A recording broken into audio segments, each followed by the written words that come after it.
Hello YouTube fans, thought about it and I thought I'd do it. The Sits Friday the 13th. Now as you know, I may not know a lot, and I mean a lot of people like this one. You know what? I like this one. Now, as we know with the fifth Friday the 13th, not a lot of people liked it because it didn't have Jason. But as you already know in my last review, I like the fifth Friday the 13th. It went back to basics. It was a murder mystery. It was a whodunit. It was fine. It had a lot of nudity. It had a lot of things going for it. But because people didn't like it and they cried the thinking riff off, they decided to bring back the man himself, that being Jason. Now, you may or may not know, but the original actor that played Tommy, well, not the original one, the second one to play Tommy, decided he didn't want to do it. He went into a lead sin at that point. But the good thing is, if you look at original interviews, he's one of them. He doesn't regret doing it. You know, God, it was a sin, doing his horrible, sinful movie. No. He's actually proud of it. I'm quite happy about that. Now, I do know originally they were going to have Redley in it, that pretty girl, the one who didn't have a bra. Well, they originally were going to get killed in the opening of this one. They're going to get killed just like they did with the second Friday the 13th with Adrian King as as Alice. They were going to get killed, but happy to say, Redley at that time he was going into a Legion and all, and the actors didn't feel comfortable getting killed, and they had a change of heart. So they altered that. I'm kind of happy they did. I'm happy they did because I do not want to see them get killed. I like Redley. I almost forgot. I also like Redley's brother. He was in this. He was also in let me think. He was in the original Return of the Living Dead, and I liked him in the original Return of the Living Dead. But I also liked him more in this. All those Jalapenos. No, how it go? Oh, them Jabadadanos. When he eats the pizza in the fifth Friday the 13th. You know the death scenes were a bit fine in that. He had the funniest death. It's not supposed to be funny, but his girlfriend gets a fault slit. And he's streaming, but it's very over that. Really overdoes it. I just thought it was just laughable. It's supposed to be a shocking, disturbing scene, and it just come across laughable when it came to his death scene in Friday the 13th Part 5. But I've got to say that I don't liked him. Oh, it was funny when he says, "Oh, them Jabadadanos," when he eats a big spicy pizza. But Reggie didn't come back to prize the role, and they had the alter Tommy. So you get another actor from, funny enough, who's also in Return of the Living Dead. And I don't like Tommy in this, but I've got to think he's a dick. The reason why I say he's a dick, he tossed it. He tossed all this. Because him and his mate, right? And again, it doesn't mention the one with no bra. So again, I'm kind of happy it didn't go that route, because we all know it ended with him about to stab her, and it never even mentions that. Never fucking mentions a single thing. But I'm kind of happy about that, because I liked it. It's been nice to look at. Right, so they're diving off. They're about to mate our mate Jason. Long behold, lightning resurrects him. He kills Tommy's mate, rips his heart out, does do some scene. And again, with this one and all, I've got to admit, it's not one of the ones that is heavily cut unlike the other ones. So I like it for that and all. So then he does a runner, a Tom Pumper.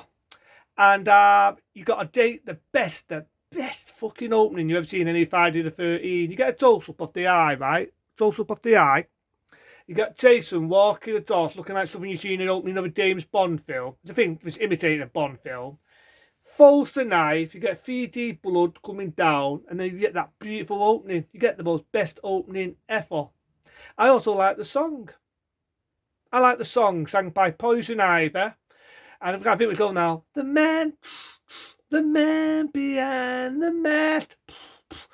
Don't you be go, it's a man. Now I do know the original was a music video. All I can say is, why the fuck is it not on the DVD? Why is it not on the DVD? Because I'd love to see the original music video by Poison Ivy, Man Behind the Mast. So it's not a bad one for what it is. You know what I mean? You've got the priest, and I mean the priest had a dick with him, even though he tossed it. Because in many ways, if he wouldn't have had the burn Jason, having memory lane and having a temper tantrum, Jason wouldn't have come back from the dead. He wouldn't have done what he's done. But the piece, for some reason, altered his too late. They called it Lover's Lane or something like that. They lock him up being a fucking wanker, and the Bobby's just being a dick. You get one girl in it, and I'm thinking I've seen her before. She was the second actress who played Elizabeth in the TV series V, not the mini, not the final backup, but the TV series. Again, I never hated the series. I can watch it as a time waster. Compared to the fucking remake, I can watch that any time as a time waster. And she doesn't do a bad performance in this. You know, she got the idea she fancies Tommy. And you got him now tramping, and you know, in this one it's like successful because in this one you do actually get the luxury of seeing kids in a tramping pace. I mean, 1 and 2 you never saw any trampers, and the third one we weren't to do with trampers, and well, so I go on. So you do see some kids in this, but I would say nothing bad happens, which is impressive for a slasher film. The ones that get killed are the ones who are 18 and over. So you've got one lad in it, it's like funny, and I can see why a lot of people like this. I mean, it doesn't hold back. And like the fifth one, it was a lot darker. This one has a lot more humour in it, a lot more humour. He's got this old guy, right, and he says, "Some people have a strange sense of humour." You've got a date death scene where Jason slams his fucking girl's fucking face full of tuck, and you see like a toast up of the face going in the tuck. Love it. If you ever remember the people when they go air painting and they shoot people with paint guns, well, one lad's throwing a temper tantrum. "How can a girl win me? A girl!" Jason gets him, rips his arm off, throws him, and you see like a face mask on a T. Love it. But yeah, I do like Friday the 13th Part 6 for a lot of things. You know what else I like about it? You don't get that bicker bullshit where you got the Thunderman hiding behind the buses and doing this and doing that. You do see Jason a lot more in this, and he doesn't fuck about. The kills are graphic, it's more uncut. It doesn't take itself too serious at this point. I love the fact he's zombie Jason, and I love it. So Tommy breaks out of prison. The Daru, I just got Elizabeth because we all know she's in V. So Elizabeth helps him out. And like I say, it has a lot of humour in it. There's a kid in it. I love the kid because he's so funny. All the way through the film, he says, "I think we're going to be dead meat." Seriously, dead meat. And his mate says, "So what did you want to be when you grow up?" So I love it. I mean, it does have a lot of humour in it. There's a bit where Jason's about to attack a little kid. But again, happy to say, it doesn't go that route. Doesn't go any fucking route of kids getting hurt.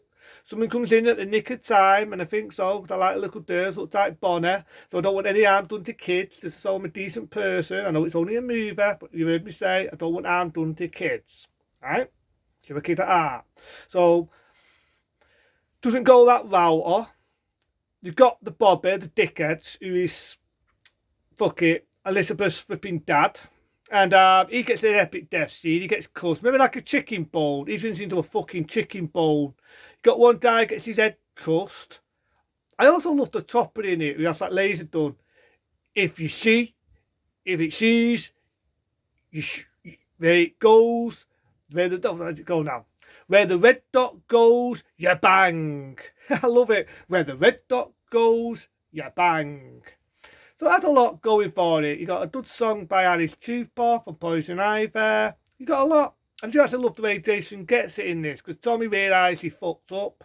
He's on a boat. He's making fire and oil everywhere. You think fucking Jason's gonna fucking get it, and he jumps out, gets him. You think Jason's a goner, but Elizabeth saves the day. She puts a fan on, drags Jason underwater. You're assuming it snaps his neck because it does this, goes like that. She saves her up there. You think it's an happy ending. You get a typical sequel bait ending where you see him under the water in the lake. And of course, that follows that on in the 8th Friday the 13th. So, yeah, Friday the 13th Part 6 has a lot of good gruesome deaths in it. Got a teen, like I say, a dude gets a face slammed in a truck. Elizabeth's her mate gets the most gruesome death ever, where Jason just hacks. So you don't see it, it's off screen. You see a bit where it goes through a window, gets dragged by her hair, blood splattered everywhere. You know, you got the aftershocks, which you got an idea, she had a really horrible death. You got a really lot of do some graphic deaths in it. Again, doesn't take itself too serious. I love the scene where the dude gets killed, even though it's gruesome, but the scene where you see a ticket card And it's not like a humour there. In other words, it's like, don't leave home without it. Well, so you ain't going to use it no more. So there's a lot of humour in it. It doesn't take itself too serious. You can definitely see why it's a favourite of a lot of people. That being, Friday the 13th Part 6. And as I did that, that's the same rating I'm going to dip it into then. Be smart, be safe, and I'll see you soon.